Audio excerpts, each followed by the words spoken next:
I started rhyming in a crazy time in hip hop where expression of that lyrical style, there was like so many styles, so many kaleidoscope of dopeness. So I started basically in the golden era, which was in 1993, when hip hop was still like, yeah, the head nodding stuff, the breakdancing, boogie down.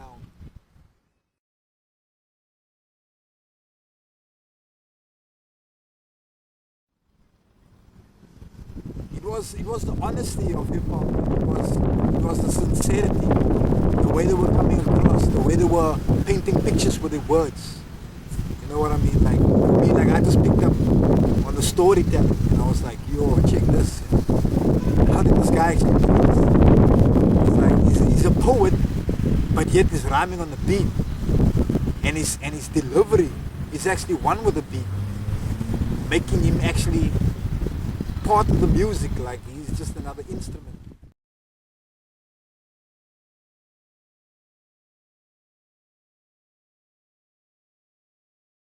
I wouldn't even say started with poetry, I would just say writing. There's so many forms of how you express yourself. But me, I find myself like in writing. That is like the best form of expression. Because there I can actually like captivate the listener and take the listener on a lyrical, spiritual journey. And actually like take them into my world. And even if it's just for that few minutes, take them away from all this injustice and these wars happening in this world. Put them on a sort of enlightenment, where they will enjoy the music and learn something at the same time.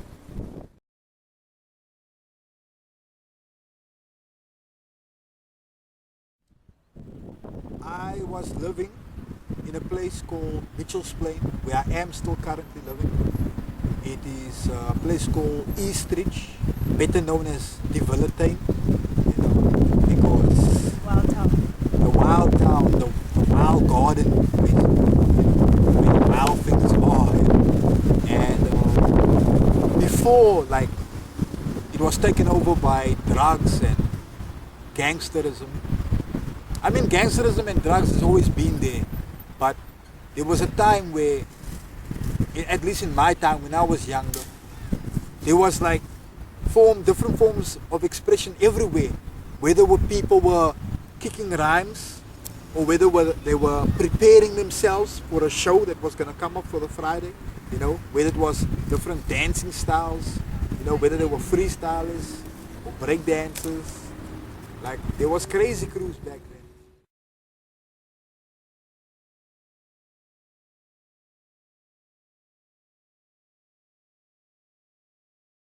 For me, it's like hip hop was like a global wave, you know. It just shot out to all four corners of the earth, and those that were already like conscious and open-minded picked up on that frequency, and they just naturally became one with it, because it was the next step, you know. After the 70s, I think like hip hop was like meant to be born, because obviously like in the 70s there was a lot of there was World War II or World War One, there was Cold War, there was all types of stuff, and people were just like becoming rebels, man, against the system, and they were like anti this, anti that, you had the flower people, the peace people, and people were just going like they were all anti-system, and those people gave birth to hip hoppers, you know what I mean? Like they gave birth to us basically, and we were the next evolution of that spirit of rebelling, against the normal structures of society.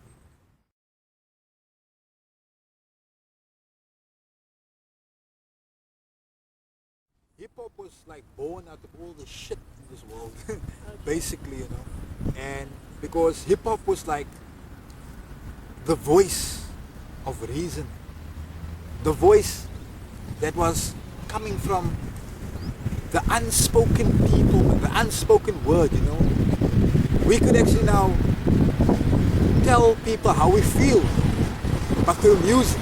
and people enjoy it. You know what I mean? It's like the ultimate weapon of creation, not weapon of destruction. You know what I mean? Like like that's why when we would do things like park jams, like that's like really where we grew as MCs, you know, as live performers. You know, like where different DJs and different breakdancers and MCs come together, and we just get our sound together, and we just come together in a park like this, and we just express ourselves. You know what I mean? And that's where we grew, and we found ourselves, we found our identity, and we saw the effect that we were having upon the next generation. And it was a positive outcome, you know, because now we were showing them alternative ways of life. Like you don't need to go into drugs, and you know, you don't need to look at a gangster as a role model. You know what I mean? I mean, like today, those are like stereotypes. You know what I mean? Like people has become so numb to these things.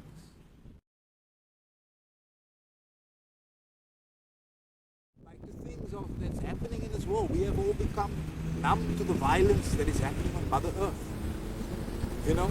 So for me, it's like, at least in my music, I can find a space where I can express all that. You know what I mean? And let people know how I feel. You know? Because I think like we are allowed to express ourselves in whatever emotion it is. Like I've been told sometimes, people were telling me that I sound too angry. You know what I mean? But they don't even know that my writing is like my therapy. You see? So when I write to sort out, to fight my own personal demons. And that is the beauty of hip hop, you know what I mean? It gives you the tools in order to overcome the obstacles and to turn them into stepping stones. And there's many great people that I can thank for that. People like Brassavonica, people like POC, people like Wildlife Society, people like Skill Killers, you know, even my own crew members, Fungus the Mutated Lung, Gambino, Gam, you know. Everybody's there, man. We're here to support one another. We might not represent the majority, but through the little that we have, we gain strength out of that. But the true greats, man, I need to still give them the true props, because those ones are the ones that laid the foundation. Even the brothers from the Dream Team, even my brother Marky, became later known even as Judah, the Rastafarian. Because obviously that is the next part of enlightenment. Whether you're going to become a Rastafarian or a Buddhist or a monk, it depends on you.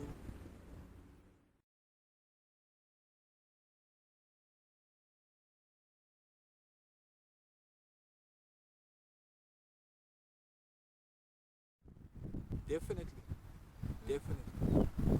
There was, I remember, like, there was actually my neighbors. They were like from another crew. I can't even remember the name of the crew, but they were from Ocean View. But they were like twins. And they would come out like every now and then. They would come visit their grandmother, and then they would also just pop around there on me to see how I'm doing it. But then I would always like check them out. They're like, yo, these guys look like, you know, they look like mad down with hip hop. And I would always like tell them like, yo, well, like, what you guys into and stuff. They would tell me no, they do like live performances, you know, and they rhyme. And then I was like, okay, cool, like how do you guys do this? You know? Because even like that time I was already writing, and for me to see like them already doing it, like taking it to the level of performing it live on stage, because obviously I wasn't ready for that, because I took my time, you know, with building my skills as far as my writing was concerned before I started really hitting the clubs like in town, because my first open mic was in 1996, and I went to this club called Angels. I heard about Angels. Yeah. Angels was a crazy place. It was just like amalgamation of different crews coming from Steenberg, Bonteville, Menenberg, Nova Park, Books, Kayalicha, Langa. Everybody was just like a melting pot,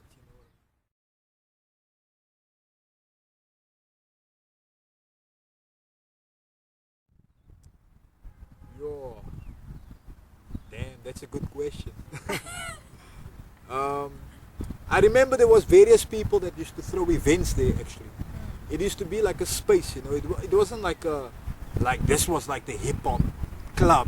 Yeah. It was more like a space that was being hired out. And every now and then we would have our opportunity to throw events there. And what was this guy's name? He's like actually an actor today in Joburg. Orion Winter. He actually was one of the artists that used to throw events there. Even I remember an MC by the name of Mr. Devious. He used to be part of a crew called Western Block. And he used to be ill. And he also unfortunately passed away. Also another dope inspiration for me as far as live performance. Because those are the cats that actually showed me how it's done. As far as how to express your energy. And to express it to such a point where you just got everybody under your spell, you know what I mean?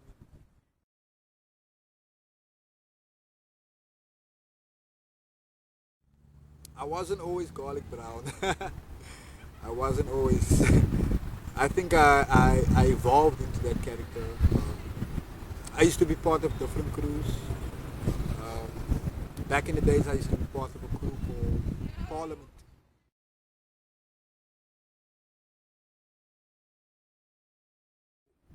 Parliament, I actually formed in, say, 98. 98. Could have been 99 even. 98, 99. One of those years. And I was actually, oh my lord, no, wait. No, I'm not telling the story right.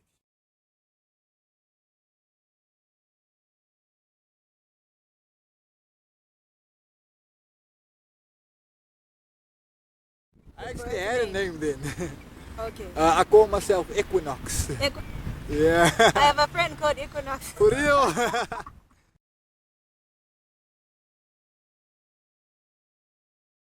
Sorry? You started as Equinox. No. Evil man, dude. Okay. You know what I mean? But that's like the dark side.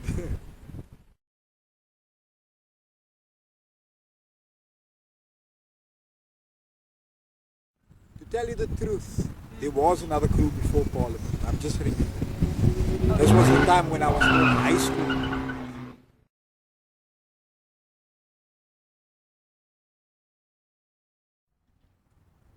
It's only now that I'm rhyming like most of the time alone. But most of the time I've been in crews, and those crews were different kind of people, different kind of skills, and different kind of personalities. So I actually got to learn the power of teamwork. You know what I mean? How to work in a group with a lot of creative but crazy people. You know what I mean? Because creative people can be very unstable at some point. But we through the love and through the passion of what we do, you know what I mean, we came to overcome, and we made it work. And to tell you the truth, back in the days when I was still in high school, I was part of a crew called 021. And 021 was like, as you can hear, it's like the code already of Cape Town. So they represent like us to the max. And there's also where I really developed my writing skills, because we were like pushed to the brink of like breaking our pencil nibs, you know what I mean? Because not only were we writing for ourselves, we were writing for other members as well in the crew. So we had two writers in the crew. It was me, Judah, and it was another man called Scallywag. You see, so we would write, and then the others would rhyme, and we would rhyme with them as well. So we would write for ourselves, and we would write for them. And we had two rhymers in there. One was rhyming in Afrikaans. Skelly was rhyming in English, and then I had another brother by the name of Funati. He was rhyming like in Spaza. You see.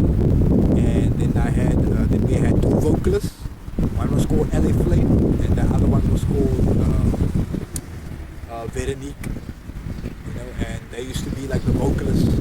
And my friend Skelly, he was actually so talented enough to actually write as an MC and as a singer. So he would write for them.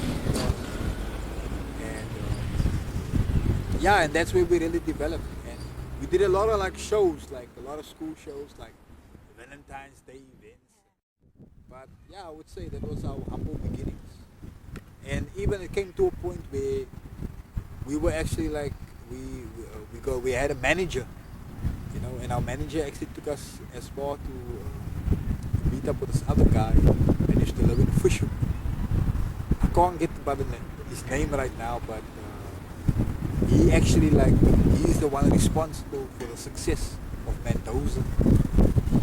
And before even that time of Mendoza, there was the time of Chisco.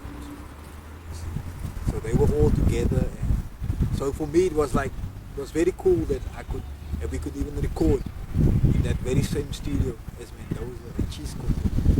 So that was part of, you know, like the music of African legacy as far as local music is concerned. But yeah, he wanted to basically turn us also into another Kwaito crew, you know.